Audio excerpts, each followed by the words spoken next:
চাই আছে DB news আজিৰ দিনটোত ইতিমধ্যে অসমৰ ৰাজ্যৰ 5টাকৈ সমষ্টিৰ নিৰ্বাচনী আপডেট আপোনালোকক দি আছো আৰু সমান্তৰালভাৱে মহাৰাষ্ট্ৰ ঝাৰখণ্ডৰ নিৰ্বাচনী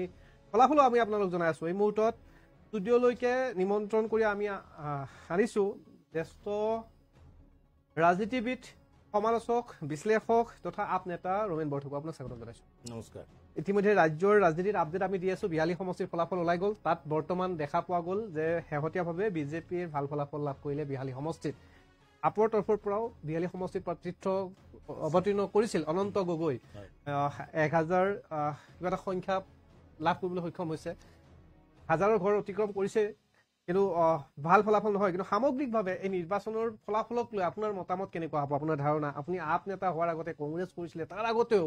বিভিন্ন ক্ষেত্ৰত ৰাজনীতিৰ লগত জড়িত আৰু সামাজিক কামতো জড়িত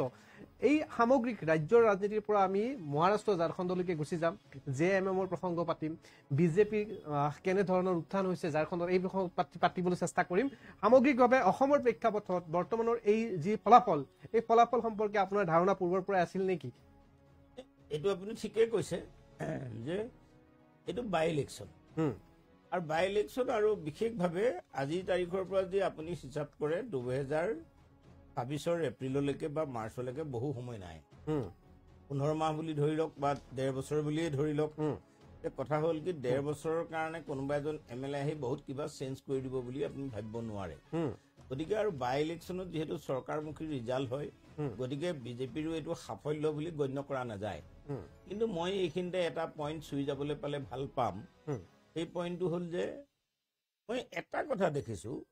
নিৰ্বাচনবিলাকত এই কথাবোৰ অলপ প্ৰতিফলিত নহয় নেকি এই কথাষাৰ মই এই কথাবোৰত মই এটা বস্তু দেখা পাইছো যে স্মাৰ্ট মিটাৰক লৈ গোটেই ৰাজ্যখনতে যি জুই জ্বলি আছে কিন্তু ভোটৰ ক্ষেত্ৰত স্মাৰ্ট মিটাৰৰ ৰাইজে কেনেধৰণৰ ব্যৱস্থা গ্ৰহণ কৰে মই এই কথাটো ধৰিব পৰা নাই হাৰি যোৱা যিখিনি ভোট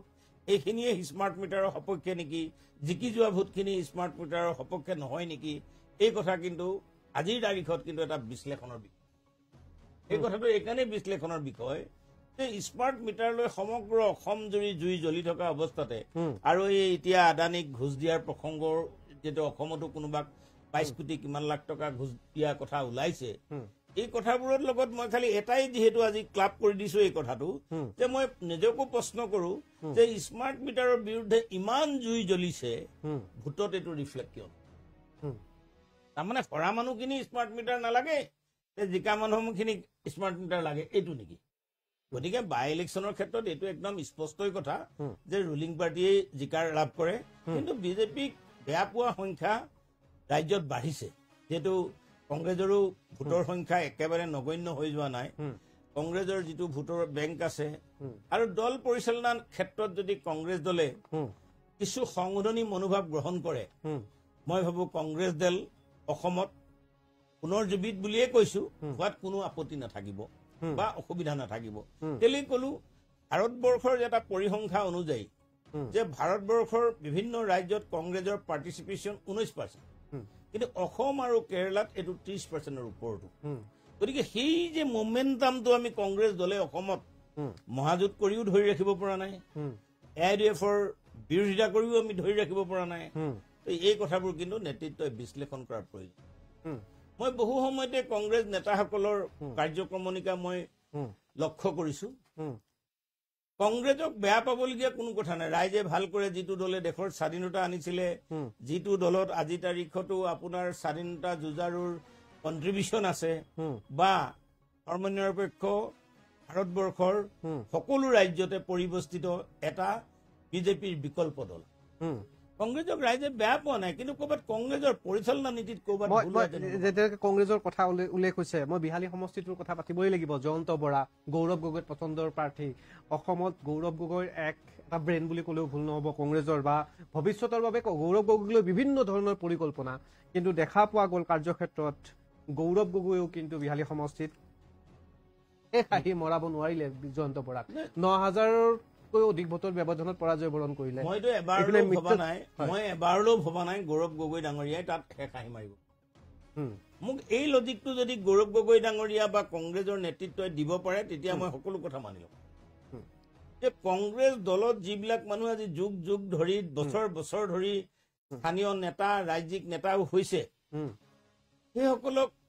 প্ৰাৰ্থিত্ব নোপোৱা আৰু প্ৰাৰ্থিত্বক দিব নোৱাৰা দুইটাই কংগ্ৰেছৰ বিফলতা নহয় জানো প্ৰাৰ্থিত্ব নোপোৱা আৰু প্ৰাৰ্থিত্ব নিদিয়া দুটা কথা কৈছো যে এক নম্বৰ কথা হ'ল কি যে আজি যোগদান কৰি টিকট গ্ৰহণ কৰিছে জয়ন্ত বৰা যোগদান কৰি পোৱাতকৈ ডাঙৰ কথা যোগদান নকৰাকৈ পাইছে যোগদান নকৰাকৈ পাইছে ইয়াৰ আগতো মহাজোঁট গঠনৰ সময়ত যিজন মানুহ মৰি গ'ল মই তেখেতৰ নামটোকে আনিছো মনজিৎ মহন্ত এই সময়ত মই উল্লেখ কৰিব লাগিব দলটোত খুব আপত্তি মানুহৰ থাকে কিন্তু যেতিয়া নীতি আদৰ্শটো শুদ্ধ হয় তেতিয়া ক'ৰবাত কোনোবা বঞ্চিত হলেও কোনো আপত্তি কৰিবলগীয়া নহয় জুৰি শৰ্মা বৰদলৈ কংগ্ৰেছ দলৰ মহানগৰ জিলাৰ সভাপতি আছিলে 2021 যিটো কংগ্ৰেছে মহাজোঁট ফৰ্ম কৰিছিলে বা মিত্ৰজোঁট বিজেপিৰ আছিলে সেই সময়ত কিন্তু জুৰি শৰ্মা বৰদলৈয়ে তেতিয়া কৈছিলে যে মই জিলা সভাপতি আছিলো এজন মেম্বাৰশ্বিপ নোহোৱা মানুহেই টিকেট পাই গ'ল তো এতিয়া জিলা সভাপতিজনৰ মানে একো নাই নেকি জিলা সভাপতিজনৰতো দলটোত কন্ট্ৰিবিউশ্যন থাকে নহয় তেনেকে কংগ্ৰেছ দলত আপুনি যেনেকৈ কৈ আছে আজি ৰাজনৈতিক কথাসমূহ আমি পাতিবলৈ চেষ্টা কৰিম কংগ্ৰেছ দলত কিন্তু কোনোবা এজন ব্যক্তি গ'লেই দলৰ শীৰ্ষ পৰ্যায়ৰ ব্যক্তিসকলেও কয় যে টিকট দিয়া নহ'ব বুথ পৰ্যায়ৰ মেম্বাৰৰ পৰা আৰম্ভ কৰি বুথ পৰ্যায়ৰ সভাপতিৰ অনুমতি পোৱাৰ পিছতহে সেই ব্যক্তিজন কংগ্ৰেছ দললৈকে আহিবনে নাই বা কংগ্ৰেছ দলে গ্ৰহণ কৰিবনে নাই এই নীতিৰ আধাৰত কংগ্ৰেছ দল সংস্কাৰ হৈ অহা বুলি মই আপুনিতো সংস্কাৰটো দেখাই পালে গৌৰৱ গগৈ ডাঙৰীয়াও কৈছিলে যে কংগ্ৰেছ এটা সিদ্ধান্তই লৈছিলে 2014 বেলেগ দললৈ যোৱা মানুহবিলাক 2014 বেলেগ দললৈ যোৱা মানুহবিলাকক কংগ্ৰেছে আহিলে আঁকোৱালি ল'ব তাৰ পিছৰবিলাকক নলয় এতিয়া জয়ন্ত বৰা যিজন বিহালীৰ প্ৰাৰ্থী আজি তাৰিখত পৰাজিত প্ৰাৰ্থী হিচাপে গণ্য হ'ল সেই প্ৰাৰ্থীজনে মোক এটা কথা কওক কংগ্ৰেছ দলত প্ৰাৰ্থীত্ব কেনেকৈ পালে যোগদান নকৰাকে অসমৰ জনসাধাৰণে অসমৰ সংবাদ মাধ্যমেও বিশ্লেষণ কৰি আছে কিন্তু ইয়াৰ প্ৰত্যেকটো কাৰণ নেতৃত্বই কিন্তু বিশ্লেষণ কৰা নাই আৰু গৌৰৱ গগৈ ডাঙৰীয়াৰ ক্ষেত্ৰত মই টুইটাৰত দেখিবলৈ পাইছো কোনোবা এজন ব্যক্তিয়ে 2 কোটি টকাৰ এটা অভিযোগ আনিছে 2 কোটি টকা টুইটাৰত এজন ব্যক্তিয়ে 2 কোটি টকাৰ অভিযোগ আনিছে মই এটা কথা বুজি নাপাওঁ ৰাজনৈতিক নেতা হলে দুৰ্নীতিৰ অভিযোগ আহিলে ইয়াক স্পষ্টীকৰণ দিব নালাগে নেকি মোৰ বোধৰেতো গৌৰৱ গগৈ ডাঙৰীয়াই সেই বিষয়টোৰ ওপৰত যিজন ব্যক্তিয়ে তেখেতক 2 কোটি টকাৰ অভিযোগ টুইটাৰত আনিছে তেখেতক মানহানি দিয়ে গতিকে নহলেনো আমি গৌৰৱ গগৈ ডাঙৰীয়া ভূপেন বৰা ডাঙৰীয়া বেলেগ বেলেগ নেতা সকলোকে একাকাৰ নহব জানা যে গৌৰৱ গগৈৰ পৰা মানুহে বহুত আশা কৰি আছে আৰু আশা কৰাৰ বিহালীত প্ৰতিফলনটো শুদ্ধ নহল আশা কৰা মতে বিহালীত প্ৰতিফলনটো শুদ্ধ নহল কাৰণ মই এইটো আপোনাক বাৰে বাৰে কৈছো যে বঙাইগাঁৱত দীপ্তিময় চৌধুৰী বহুত ভোটত বিজয় সাব্যস্ত কৰিছে সেইটোতো সঁচা কথা ক'ব গ'লে তাতো এটা পৰিবাৰবাদ হোৱাৰ কাৰণে অগপতো ভাঙোনতা হৈছে হয় নিৰ্দলীয় প্ৰাৰ্থী হিচাপে প্ৰতিদ্বন্দ্বিতা কৰিছিল হয় অগপৰ পূৰ্বৰ যিজন সম্পাদক আছিল কল্যাণ চৰকাৰ হয় কিমান ভোট পাইছে তেখেতে 1000 সামথিং 1000 মই একজেক্ট সংখ্যাটো কম মানে দলক ভাল পায় বঙাইগাঁৱত ফণীভূষণ চৌধুৰী আজি একেৰাহে 8 বাৰৰ বিধায়ক হৈ আছে আঙত হৈছে কিন্তু আজি যেহেতু এতিয়া ফণীভূষণ চৌধুৰীৰ পৰিবাৰে শেষ আহি মাৰিছে বা শেষ আহি মাৰিব তো তেনেস্থলত এটা কথা ঠিক কিন্তু ক'ব লাগিব যে বঙাইগাঁৱত যিজনক প্ৰাৰ্থী দিয়া হ'ল জিকিলে বা যিগৰাকী প্ৰাৰ্থী দিয়া হ'ল এগৰাকী জিকিলে 65988টা ভোট পাইছে এই মুহূৰ্তলৈকে আৰু তাৰ বিপৰীতে কংগ্ৰেছে পাইছে 36223 তাৰমানে আচ্ছা মই এইটোতো সুধিছো মই ব্যক্তিগতভাৱে কংগ্ৰেছে এইটো সুবিধা ল'ব পাৰিলেহেঁতেন মই কৈ আছো আপুনি কংগ্ৰেছে ল'ব নোৱাৰা কথাটো কৈ আছো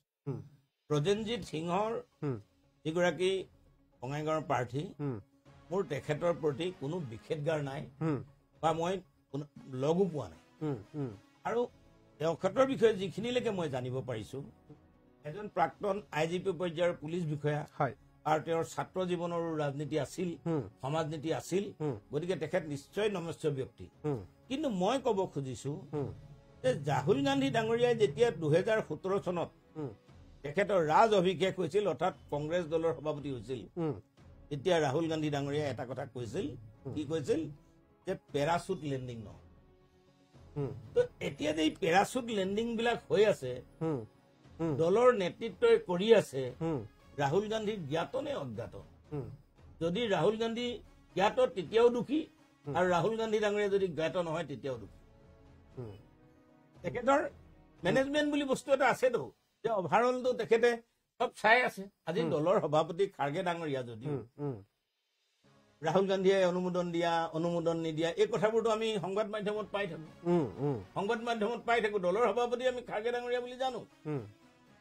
গতিকে এনে স্থলত মই কথাটো কৈছো যে দল পৰিচালনাৰ নীতি শুদ্ধ কৰিলে কংগ্ৰেছ দল আগুৱাই আহিব। আজি এই ৰাজ্যৰ 5টাকৈ সমষ্টিৰ ভিতৰত কংগ্ৰেছ দলৰ যদি চাওঁ, চামগুৰি সমষ্টিটোৱে মান ৰাখিব চাগে সম্ভৱতঃ। এতিয়ালৈকে ফলাফল লাভ ওলোৱা নাই, কিন্তু বাকী ফলাফল আপুনি কোৱাৰ ধৰণে কংগ্ৰেছ দলে কৰবাত নহয় কৰবাত নীতিৰ পৰিৱৰ্তন কৰাৰ প্ৰয়োজন আছে। কাৰণ এই যুদ্ধ তাপ যুদ্ধ হ'ব লাগিছিল, যেনেধৰণে ভবা হৈছে। মই কথাটো হাৰকচোন, এই 5টা সমষ্টিত যদি কংগ্ৰেছ হাৰে, কংগ্ৰেছৰো বৰ বিশেষ পৰিৱৰ্তন নহয়, আৰু বিজেপি জিকিলেও বিজেপিৰ পৰিৱৰ্তন হ'ব পাৰে, মেজৰিটিটো আৰু বাঢ়ি যাব, কিন্তু চৰকাৰ ভঙাটো তাত একো সহায়ক নহয়। তেনেস্থলত নীতি আদৰ্শ কংগ্ৰেছ দলে বা অন্য ৰাজনৈতিক দলে জীয়াই ৰখাত অসুবিধা ক'ত থাকে, মোক এই কথাটো লাগে। এই কথাটো যদি কোনোবাই মোক পৰিৱৰ্তন, আজি মুখ্যমন্ত্ৰী ডাঙৰীয়াই, সন্মানীয় মুখ্যমন্ত্ৰী ডাঙৰীয়াই এটা কথা কৈছে, মই 2 প্ৰজন্মৰ ৰাজনীতি দেখিছিলো, এতিয়া কিন্তু 3য় প্ৰজন্মৰ ৰাজনীতি অসমত আহিলে বুলি কৈছে। মই বাৰে বাৰে কৈ আছো, অকল আপোনাৰ ইণ্টাৰভিউতে কোৱা নাই, মই কংগ্ৰেছ দলক অকণো আক্ৰমণ কৰিব বিচৰা, মই কংগ্ৰেছ দলক অন্তৰেৰে ভাল পাওঁ, কিন্তু মই এনেবোৰ কথাৰ উত্তৰ নোপোৱাৰ কাৰণে মই দলটোৰ পৰা আঁতৰি আহিছো। মই কংগ্ৰেছ দলে, মই কৈছো যে ভাৰতত এতিয়া কংগ্ৰেছ দলে এটা বিজেপিৰ বিকল্প দল, ভাৰতবৰ্ষৰ সকলো ৰাজ্যতে বিস্তাৰ হৈ থকা, কিন্তু আজিৰ তাৰিখত অসমৰ ক্ষেত্ৰতো মই কলো, আজি ৰকিবুল হুছেইনৰ পুত্ৰক প্ৰাৰ্থিত্ব দিলে ৰকিবুল হুছেইনে জিকাই আনিব নে কংগ্ৰেছে জিকাই আনিব? বিহালীত জয়ন্ত বৰাক টিকেট দিলে গৌৰৱে জিকাই আনিব নে কংগ্ৰেছে জিকাই আনিব? আৰু বঙাইগাঁৱত ইতিমধ্যে আধা হৈছে। কিন্তু এই গোটেই কথাবিলাকৰ এটাই কাৰক, যে কংগ্ৰেছ দল বিত্তীয় অৰ্থনীতিৰ অভাৱত ভুগিছে। কংগ্ৰেছ দলে অভাৱ, সেইটো কংগ্ৰেছ দলে উত্তৰ দিব মই নাজানো, কিন্তু অভাৱত যে ভুগিছে তাৰ কাৰণেই এই পইচাওলা মানুহ হলেই প্ৰাৰ্থিত্ব দি দিয়া হয়। চামগুৰিত এই পৰ্যন্ত 3500 ভোটৰ ব্যৱধানত অগ্ৰগতি লাভ কৰি আছে কংগ্ৰেছৰ প্ৰাৰ্থীগৰাকী। হয়, গতিকে মই এজন যুৱক হিচাপে কংগ্ৰেছৰ প্ৰাৰ্থী হিচাপে তানজিল হুছেইন জিকাত মোৰ কোনো আপত্তি নাই, কিন্তু মই যিহেতু কংগ্ৰেছ দল আৰু টনকিয়াল হবৰ কাৰণে কংগ্ৰেছ দলৰ নীতিৰ পৰিৱৰ্তনৰ প্ৰশ্ন আছে। মানে ৰাজ্যিক পৰ্যায়ত কংগ্ৰেছ দলৰ নীতিৰ প্ৰয়োজন, ইভেন ৰাষ্ট্ৰীয় পৰ্যায়তো মই আপোনাক ক'ব খুজিছো। ৰাষ্ট্ৰীয় পৰ্যায়ৰ কথা মই এতিয়াই মুখ নকলো, কিন্তু মই আপোনাক এটা উদাহৰণ দিয়ে কলো যে ৰাহুল গান্ধী ডাঙৰীয়াই পেৰাচুট লেণ্ডিং নকৰো বুলি কৈছিলে, কিন্তু ৰাহুল গান্ধী ডাঙৰীয়াইতো পেৰাচুট লেণ্ডিং হোৱা বুলি গম পোৱা নাই যদি সেইটোও তেখেতৰ বিফলতা, আৰু পেৰাচুট লেণ্ডিং হ'ব লাগে বুলিও যদি জানিছে বা কৰিছে তেতিয়াও তেখেতৰে বিফলতা। নিশ্চয়কৈ মহাৰাষ্ট্ৰৰ কথা অকণমান পাতিম, যিহেতুকে ৰাষ্ট্ৰীয় পৰ্যায়ৰ কথা আলোচনা হৈছে। মহাৰাষ্ট্ৰত মেজিক যি সংখ্যা 288খনৰ ভিতৰত ইতিমধ্যে 145খন এই মেজিক নাম্বাৰটো ইতিমধ্যে অতিক্ৰম কৰিছে NDA। আনহাতে ঝাৰখণ্ডত যদি চাওঁ তেতিয়াহ'লে JMMৰ আমি মেজিক নাম্বাৰৰ সংখ্যা অতিক্ৰম কৰা বুলি ক'ব পাৰোঁ, য'ত মহাৰাষ্ট্ৰত 288খন, আনহাতে ঝাৰখণ্ডত 81খন, 81খন আসনৰ যি এই নিৰ্বাচন, আৰু এই নিৰ্বাচনৰ ফলাফল শেহতীয়াভাৱে 50খন আসনত ঝাৰখণ্ডত JMM আগবাঢ়ি আছে। কিন্তু ইয়াত মই আপোনাক প্ৰশ্নটো এই কৰিম, JMMৰ লগত কিন্তু কংগ্ৰেছো একেলগে বৈতৰণিত অতিক্ৰম কৰি আছে। গতিকে ঝাৰখণ্ডৰ ফালৰ পৰা আমি যদি চাওঁ তেতিয়াহ'লে ৰাষ্ট্ৰীয় পৰ্যায়ত NDAতকে ভাল ফলাফল এটা লাভ কৰিবলৈ সক্ষম হৈছে। যদি মহাৰাষ্ট্ৰ আৰু ঝাৰখণ্ডৰ তুলনা কৰা হয়, মহাৰাষ্ট্ৰ এখন 288খন চিটেৰে বোধহয় ভাৰতবৰ্ষৰ প্ৰথমখন ৰাজ্য, এখন ডাঙৰ বৃহৎ বিধানসভা,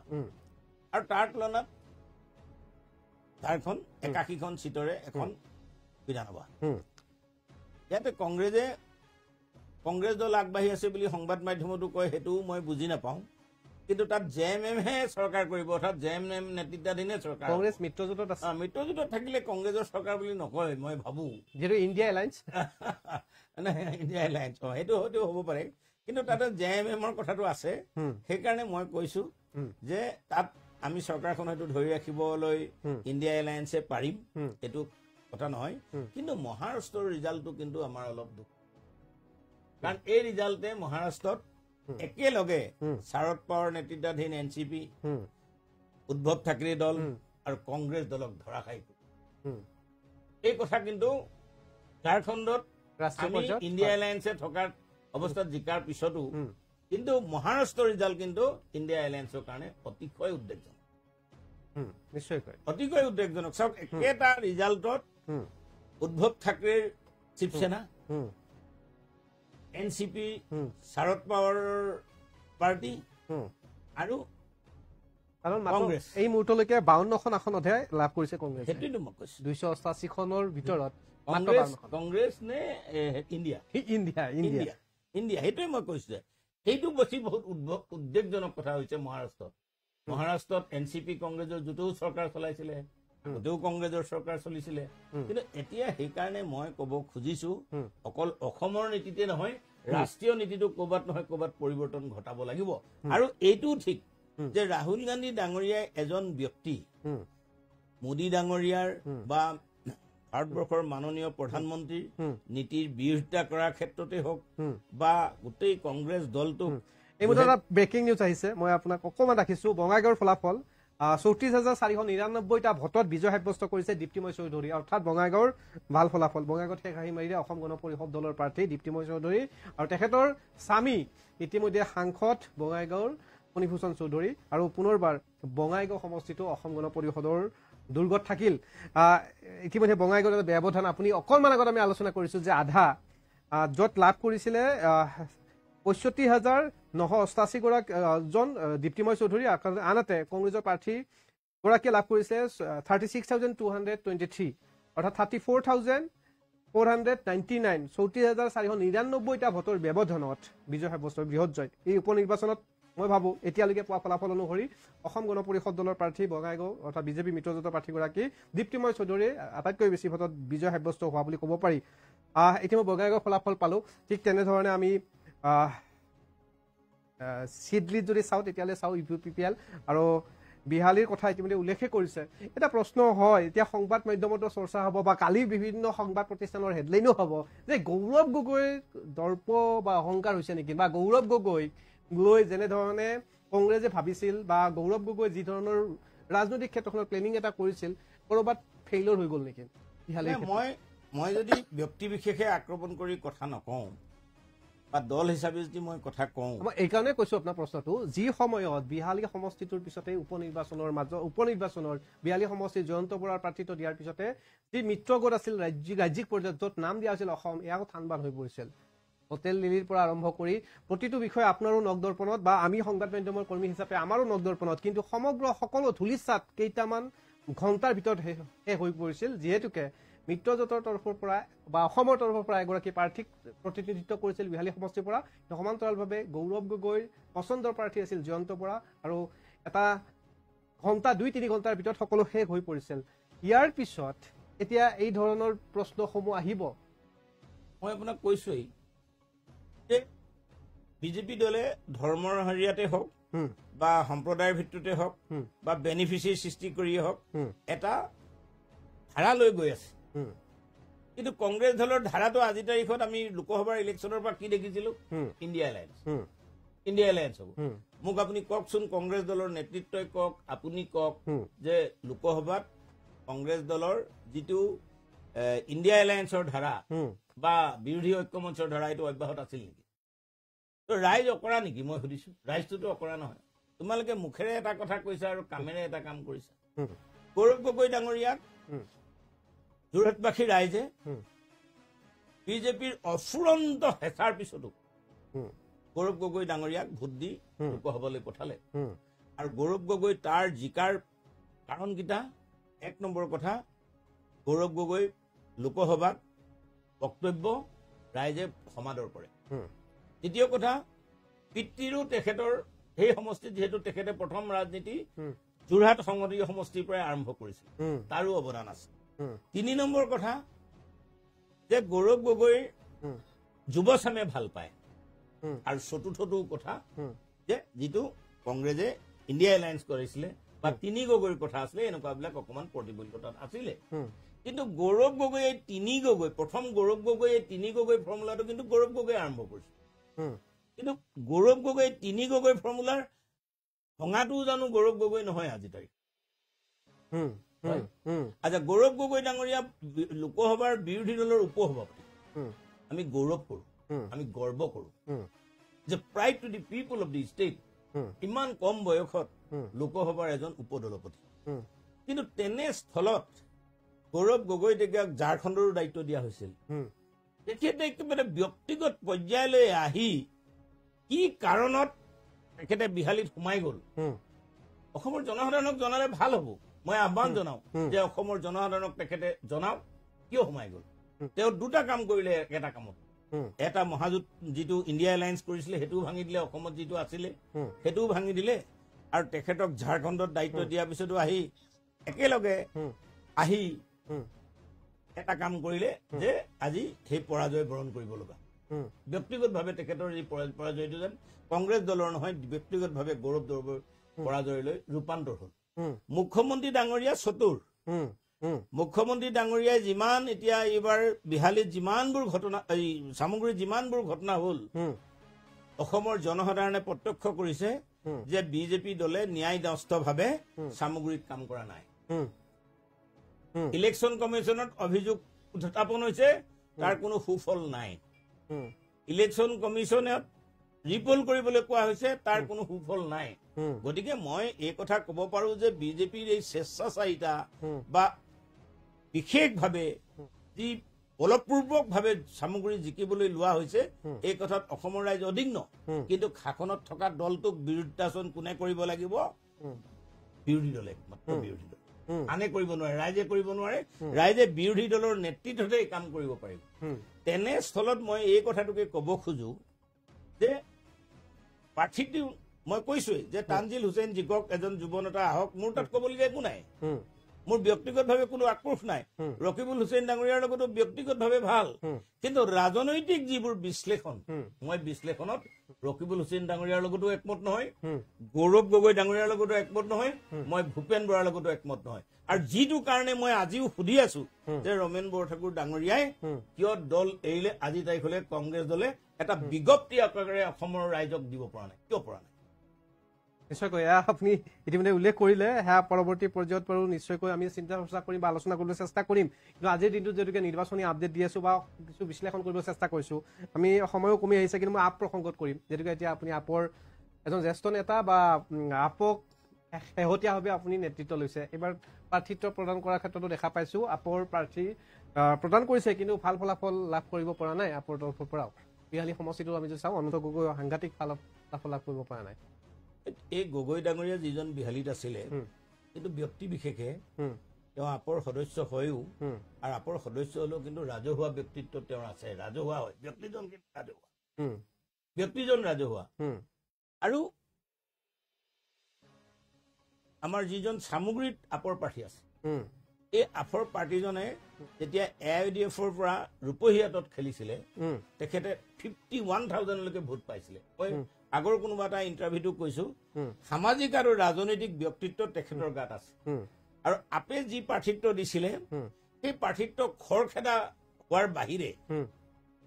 খুব সময়োপযোগী সিদ্ধান্ত আছিলে নিৰ্বাচনত জিকা হৰাটো যেহেতু এটা খেলি চাব বিচাৰিছে নেকি আপে যে আমি এবাৰ নিৰ্বাচন খেলি চাওঁ পদ্ধতিগতভাৱে টেকনিক্যালি আপোনালোকে খেলি চোৱাৰ পৰিকল্পনা কৰিছে নেকি ৰাজ্যত এইটোতো থাকে বাই ইলেকশ্যনটো মানে অসমতো বিধানসভাৰ ইলেকশ্যন আপে এতিয়াও কৰা নাই মই কথা এটা কৈছো যে গতিকে বাই ইলেকশ্যনৰ যোগেদি দলটোৰ বিকাশ কৰিবলৈ চেষ্টা কৰা হৈছিল কিন্তু সেই চেষ্টাত হাজাৰৰ ওপৰত ভোট পাইছিল যদিও বিহালীত যিহেতু পলাৰাইজেশ্যন হৈছিল মেৰুকৰণ হৈছিল এইটোৱে কংগ্ৰেছ আৰু বিজেপি তাত তৃতীয় পাৰ্টিৰ কথাটো নাহিছিল গতিকে আৰু এতিয়াও সামগ্ৰীটো সেই একেটাই কথা হ'ল তেনেকুৱা এটা পৰিৱেশ হলে মানে ছাইডৰ পাৰ্টিবিলাক সৰু পাৰ্টিবিলাক থাকি যায় কিন্তু মই আপোনাক আজি কংগ্ৰেছ আপৰ এজন নেতা হিচাপে মই এই কথাটোৱে ক'ম যে আপে দিয়া প্ৰাৰ্থিত্ব খৰখেদাৰ বাহিৰে সময়োপযোগী সিদ্ধান্ত আছিল আৰু ৰাজনীতিৰ পথাৰখনত বিধানসভাৰ ৰাজনীতিত 2026লৈকে আপে প্ৰাৰ্থিত্ব প্ৰদান কৰাটো এটা শুভ লক্ষণ নিশ্চয়কৈ আমি অনুষ্ঠানত মই আপোনাক শেষত এইটো প্ৰশ্নই কৰিম যে এতিয়া যেনেকৈ আমি 5 সমষ্টিৰ উপ নিৰ্বাচন ফলাফল জনাই আছো দি আছো বিভিন্ন দৰ্শকসকলক আৰু মাত্ৰ এটা বছৰ হাতত 25ৰ পিছত 26 26ত আপোনালোকৰ পৰিকল্পনা কেনেকুৱা 26তে 126টা সমষ্টিতেই নিৰ্বাচন খেলাৰ পৰিকল্পনা মই যিদিনাখনেই 3 জুলাইত আপত যোগদান কৰিছিলোঁ সেইদিনাখনেই নেতৃত্বই এটা কথা কৈছিল যদিও অৰবিন্দ কেজৰিৱাল ডাঙৰীয়াক ব্যক্তিগতভাৱে লগ পোৱা নাছিলোঁ বৰ্তমান অসম দিল্লীৰ মুখ্যমন্ত্ৰী দি আতিশী মাৰ্লেনা ডাঙৰীয়াই যিহেতু স্বাগতম জনাইছিল তেতিয়া নেতৃত্বৰ পৰা এইটোৱেই জানিছিলোঁ 2024ত হাৰিয়ানা 25ত দিল্লী 26ত অসম গতিকে সেই আশা কৰিয়ে মই আপত জইন কৰিছিলোঁ আৰু আশা ৰাখিছোঁ অসমৰ জনসাধাৰণে কংগ্ৰেছক টনকিয়াল কৰিব বিজেপিক দুৰ্বল কৰিবৰ কাৰণে নে অন্য পাৰ্টিৰ আশ্ৰয় ল'ব নে অসমত ইণ্ডিয়া এলায়েন্সৰ নেতৃত্ব শক্তিশালী হ'ব এইখিনি আজি তাৰিখলৈ কিন্তু অসমৰ ৰাজনৈতিক দলৰ মুখত প্ৰশ্ন বিজেপিক পৰাস্ত কৰি কাৰণ বিজেপি আজিও শক্তিশালী হ'ল যে আমি হাৰিয়ানাত কংগ্ৰেছে নোৱাৰিলে ইণ্ডিয়া এলায়েন্সে নোৱাৰিলে হাৰিয়ানাতো বিজেপিয়ে চৰকাৰ কৰিলে ঝাৰখণ্ডত যদিও এতিয়া ইণ্ডিয়া এলায়েন্সৰ অগ্ৰগতি হৈ আছে বিজেপিৰ যেহেতু সংবিধানৰ প্ৰতি কিমান শ্ৰদ্ধা আছে এই কথা অলপ বিজেপিৰ ক্ষেত্ৰত প্ৰশ্নবোধক সেইকাৰণে মই ক'ব খুজিছোঁ যে এতিয়া বিজেপিক দুৰ্বল কৰিবলৈ হ'লে বিজেপিক 2024ত অসমত কৰিবলৈ হ'লে কংগ্ৰেছ দলৰ ব্যক্তিৰ কথা আৰু বক্তব্য ৰাইজৰ গ্ৰহণযোগ্য হোৱাটো প্ৰয়োজনীয় আজি এটা ক'ব কালি এটা ক'ব আৰু টিকেট বিক্ৰী কৰি ৰাজনীতি কৰাটো কংগ্ৰেছ দলে বন্ধ নিশ্চয়কৈ বিদায় ল'ব লাগিব